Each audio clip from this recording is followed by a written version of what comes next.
Well, it's just more fuel added to the fire. So this article came out today. Like I said, we was gonna talk about Supergirl rumor says villains are sex trafficking losers. Boy, oh boy, we can't stay away from the politics with this universe. But let's jump into the article and see what they twerking with. Alrighty, let's see. The DCU Supergirl movie continues to generate the wrong kind of buzz. A new rumor claims the film's villains are a gang of losers who kidnap women to use as sex slaves. You know what? This doesn't even shock me because guess what? We saw a big orgy scene in Peacemaker, which would be a drastic and controversial departure from the comic it's supposedly based on. The rumor comes from viewer Anon on X, a scooper with solid track record who commented on the villain subplot with brutal sarcasm. You'll love it. This comes as fans are already mocking a new Supergirl poster.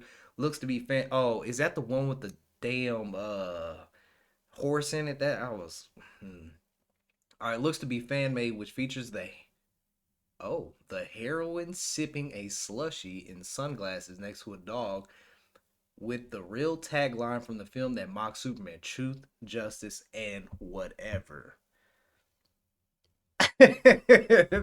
This I'm not gonna read the viewer Anna's comment was in response to a viral post that mocked the poster's tone, saying, "This looks then will be wait then will being in Stranger Things." The image has drawn immediate backlash for what fans are calling a forced quirkiness and Marvel light attitude. Again, while the poster may not be official, Supergirl's design has been compared to Peter Quill from Guardians of the Galaxy, down to the coat, the headphones, and ironic detachment. Boy, oh boy. Critics say the tone undercuts the gravity of the story is supposed to be adapting, and the villain rumor only makes that worse. Mm, mm, mm. Yep, that poster. I'll put this poster on here. I'll put this poster on here so y'all can see it. Oh my gosh. Despite being marketed as an adaptation of Supergirl Woman of Tomorrow by Tom King, the movie appears to be deviating significantly from the acclaimed 2021 comic. In the comic, Supergirl embarks on a somber space journey with a young alien girl named Ruth. The villain Krim of the Yellow Hills is responsible for Ruth's father's murder and is hunted across the galaxy. And the themes focus on justice versus revenge, moral complexity, and Supergirl's emotional resilience.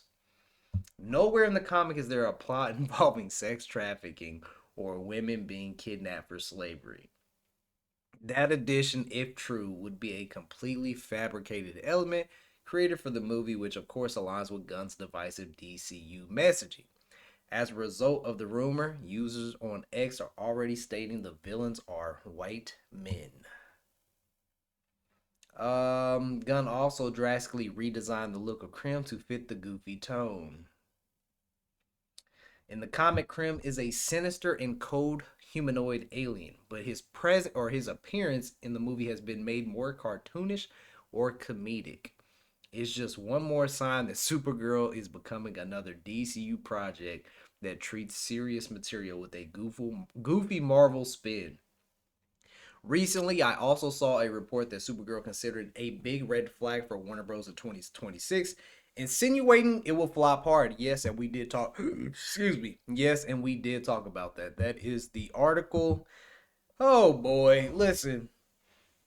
We are in the year 2026. What Supergirl comes out in what? Is it July? May, June, July? I think it's July, right? So we got what, 6 months?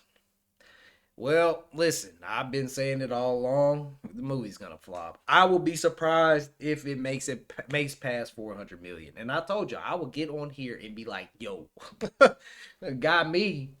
It made over 400 million. I am damn shocked, but I don't see it doing over 400 million. You got people out here smoking some good stuff, saying that Supergirl's gonna make more than Spider-Man. Brand New Day. Now that is just shocking. That's still shocking to me even saying that out loud because it's like Spider-Man Brand New Day. Not only is Spider-Man a bigger character than Supergirl, but you also have the Punisher in there with John Berthenel, and then you have the Hulk also in there with Mark Ruffalo. You know, people like those characters. People like that universe. Although Marvel's been on a downslope, but they're on the right tracks, man. Fantastic Four was great. The teasers we have gotten for Avengers Doomsday have been good. That Cyclops one, I'm waiting for that one to actually come out because, listen, they are on the right track. People are more interested in that universe. Spider Man is gonna blow Supergirl out the water. Nobody cares about the DCU. It's a very small few people. Okay, despite what the people want to come on YouTube and any type of social media place and talk, they can say all the things they want. But at the end of the day, it flopped. Superman flopped in theaters. Supergirl's gonna be the next flop. Superman flopped in theaters, and Superman is a worldwide name. Supergirl is not. If you couldn't sell Superman to do good in theaters, what in the blue hell do you think Supergirl's gonna do? Supergirl is not that big of a character like Superman. She ain't damn near ain't big as Spider-Man. People think she gonna outperform Spider-Man. Smoking that good Zah, man. I'm telling you, I don't know what they smoke, but it's good. You get to be thinking some stuff like that. So I'm not shocked, man. It's just more political things, just just more political crap. And I'm not shocked because this is coming from the same guy who said that Peacemaker was a direct sequel to Superman, and then you needed to see Peacemaker season 2 because it's a direct sequel. And then the first 20 minutes of the first episode, you have a big orgy scene with penises and drugs and boobs on the screen. And this is also coming from the same guy who said there's going to be a big cameo at the end. And guess what? It was him in the background watching his well, I don't even remember his wife's name. She was in Peacemaker though, and they were kissing, but he was in the far background. I was like, "Are you kidding me?" I saw people talking about that. I was like, "This is so stupid." Like when people say he's full of himself, like I think I kind of see it now because like you put a cameo of yourself in, which there's nothing wrong with putting a big cameo in there because even Zack Snyder did it in Zack Snyder's Justice League. When Lois Lane is walking out of the coffee shop, Zack's in the background. He's in the coffee shop sitting down writing something. I mean, it's nothing wrong with throwing yourself a cameo in there.